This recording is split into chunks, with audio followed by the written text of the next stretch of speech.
The heart of Nigerian power is about to go off the power grid.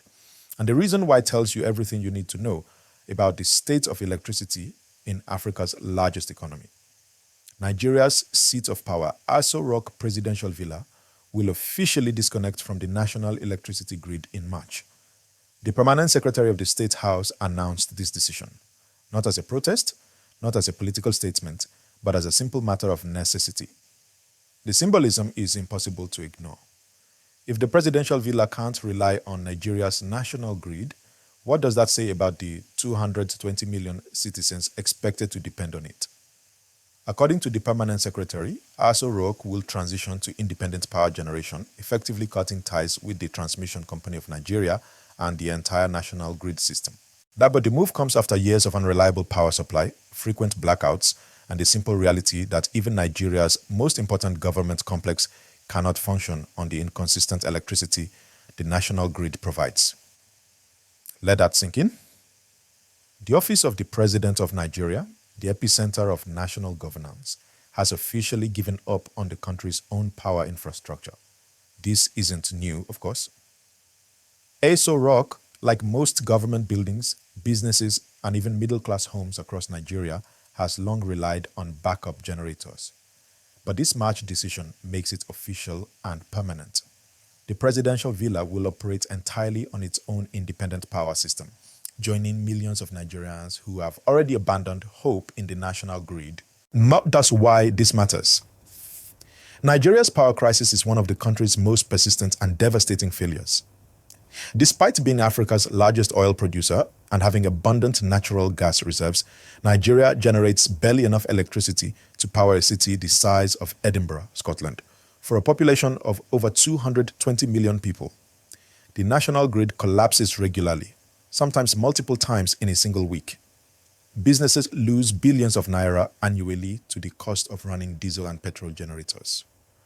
Hospitals struggle to keep life-saving equipment operational. Students study by candlelight or phone torchlight.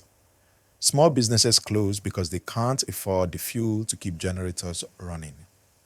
The World Bank estimates that Nigeria's power deficit costs the economy roughly 2% of GDP annually, around $29 billion.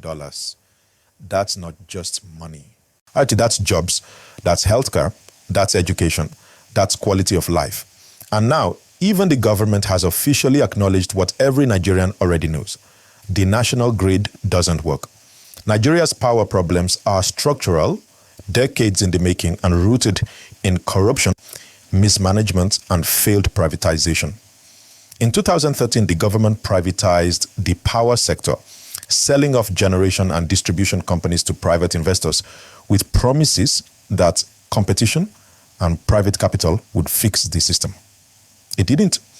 Instead, privatization created a fragmented, dysfunctional mess where companies blame each other for failures while Nigerians suffer in darkness. The generation companies say they can't produce enough power because they don't get paid by the distribution companies. Then the distribution companies say they can't pay because consumers don't pay their bills, often because the service is so terrible that people refuse to pay for electricity they don't receive. And the Transmission Company of Nigeria, which remains government-owned, can't effectively move power from generators to distributors because the infrastructure is ancient and collapsing. Meanwhile, gas suppliers who provide fuel to power plants are owed billions, so they restrict supply. The entire system is a vicious cycle of debt, distrust, and dysfunction. Theft and vandalism of power infrastructure are rampant. Corruption siphons off funds meant for maintenance and upgrades. And political interference ensures the tough decisions, like raising tariffs to cost-reflective levels, are avoided because they're unpopular, as even though the current pricing structure makes the entire sector unsustainable. When the presidential villa disconnects from the grid, it's an admission. It's the government saying, we cannot fix this, so we're opting out. And while Aso Rock can afford independent power generation, funded by taxpayers, most Nigerians cannot. They're stuck with a grid that fails them daily and fuel prices that make running generators increasingly unaffordable, especially after subsidy removals. The wealthy and well-connected will be fine. They'll install solar panels, build independent power systems, and insulate themselves from the grid's failures. But ordinary Nigerians, market traders, teachers, nurses, students, small business owners will continue to bear the cost of a broken system. Nigeria is not alone in Africa's power struggles. But it's uniquely positioned to be a cautionary tale.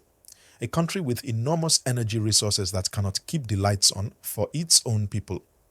A nation that exports oil and gas, but can't generate reliable electricity domestically.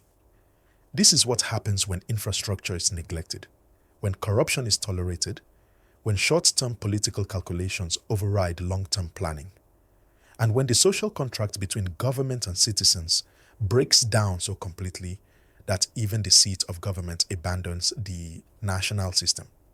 Aso Rock's disconnection from the national grid in March isn't just a logistical decision, it's a symbol, a surrender, a public acknowledgement that Nigeria's power sector has failed and that even those in power have given up on fixing it. For the millions of Nigerians still trapped on a grid that doesn't work. The message is clear, you're on your own. And unless something fundamentally changes, unless there's a real political will, accountability, investment, and reform, the lights in Nigeria will stay off. Not because the country lacks resources, but because it lacks the leadership and systems to turn those resources into power. The presidential villa will have electricity in March. The question is, when will the rest of Nigeria?